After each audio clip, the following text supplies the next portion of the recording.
નમસ્કાર. ચાલો આજે આપણે કવિતાની એક જાદુઈ દુનિયામાં જઈએ. અને હા, આ કોઈ સ્કૂલના પાઠ જેવું નથી હો, આ તો એનાથી પણ કંઈક વધારે મજેદાર છે. તો સૌથી પહેલા એક સવાલ. કવિતા એટલે શું? શું એ ખાલી સરખા સરખા અવાજવાળા શબ્દોની રમત છે? ના, બિલકુલ નહીં. ચલો આ વાતને જરા ઊંડાણથી સમજીએ. ખરેખર તો કવિતા એના કરતાં ઘણું વધારે છે. એ તો એક કળા છે, એક આવડત છે.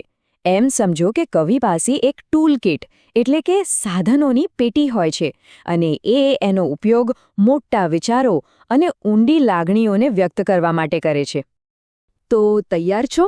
ચાલો ત્યારે કવિની આ જાદુઈ પેટી ખોલીએ અને જોઈએ કે એમાં સૌથી પહેલાં કયા જોરદાર સાધનો નીકળ્યા છે. અરે વાહ! પહેલું સાધન છે દુહો. દુહો એટલે શું? બસ બે જ લીટી, પણ એમાં જાણે જ્ઞાનનો આખો દરિયો સમાઈ જાય. આપણે કહેવતો સાંભળી છે ને, બસ એના જેવું જ કંઈક. જેમ કે મિત્રતા પરનો આ દુહો સાંભળો. મિત્ર એવો શોધવો, ઢાલ સરીખો હોય, સુખમાં પાછળ પડી રહે, દુઃખમાં આગળ હોય. જોયું? માત્ર બે જ લીટીમાં સાચા દોસ્તની આખી વાત કરી દીધી. કેટલી મોટી વાત છે! બસ આ બે જ લાઈનમાં વિશ્વાસ અને સાથનું કેવું જોરદાર ચિત્ર આપણી સામે આવી જાય છે, નહીં? આ જ તો દુહાનો જાદુ છે. નાનકડી વાતમાં મોટો અર્થ. ચાલો હવે બીજું સાધન જોઈએ. એ છે ચોપાઈ. હવે આ દુહા જેવું ટૂંકું નથી. ચોપાઈમાં 4 લીટીઓ હોય છે અને એમાં એક મસ્ત ગાઈ શકાય એવો લય હોય છે. એટલે જ એનો ઉપયોગ વાર્તા કહેવા માટે વધુ થાય છે. આ ચોપાઈ સાંભળો અને એનો લય અનુભવવાનો પ્રયત્ન કરો. માલમ મોટા હલેસા તુમાર. સાંભળતા જ લાગે છે ને કે કોઈ મહેનત અને હિંમતની વાત કરી રહ્યો છે. એના શબ્દો અને લય બંને આપણને જોશથી ભરી દે છે. તો આપણે દુહો અને ચોપાઈ જોયા. હવે ટૂલ કિટમાં થોડા નાના પણ બહુ જ ધારદાર સાધનો તરફ આગળ વધીએ. આ એવા સાધનો છે જે એક નાનકડી પળને પણ સુંદર રીતે પકડી પાડે છે. જુઓ, અહીં બે ખૂબ જ રસપ્રદ પ્રકાર છે. પહેલું છે મુક્તક. એ 2 કે 4 લીટીમાં હોય છે અને એક આખો વિચાર રજૂ કરી દે છે, જાણે કોઈ મોતી. અને બીજું છે હાઇકુ. આ જાપાનથી આવ્યું છે. એમાં 3 જ લીટી હોય છે અને એ પ્રકૃતિનું કોઈ સુંદર દ્રશ્ય આપણી આંખ સામે લાવી દે છે. ઉદાહરણ જોઈએ.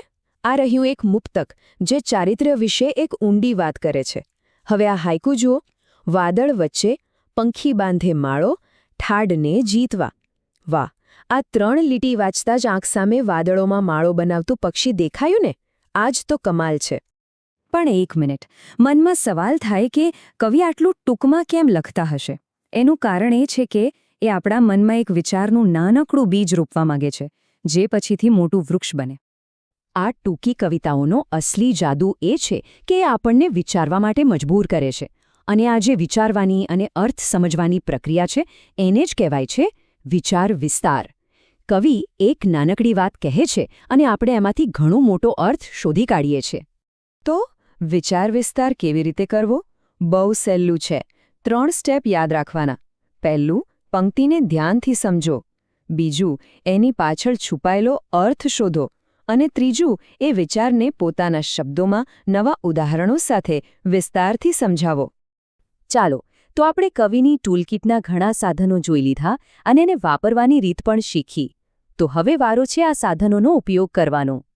તો ફટાફટ યાદ કરી લઈએ. કવિની ટૂલકિટમાં શું શું હતું?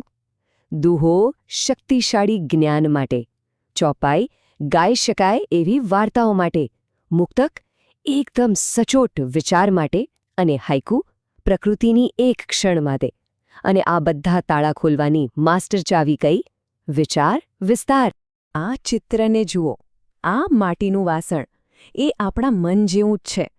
અત્યારે કદાચ ખાલી હોય, પણ એ નવા વિચારોથી ભરાવા માટે એકદમ તૈયાર છે. કવિતા એ જ કામ કરે છે. આપણા મનને સારા વિચારોથી ભરી દે છે.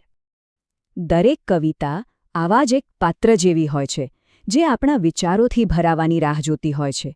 તો વિચારો, આ પાત્રને આપણે આપણા કયા વિચારોથી ભરી શકીએ?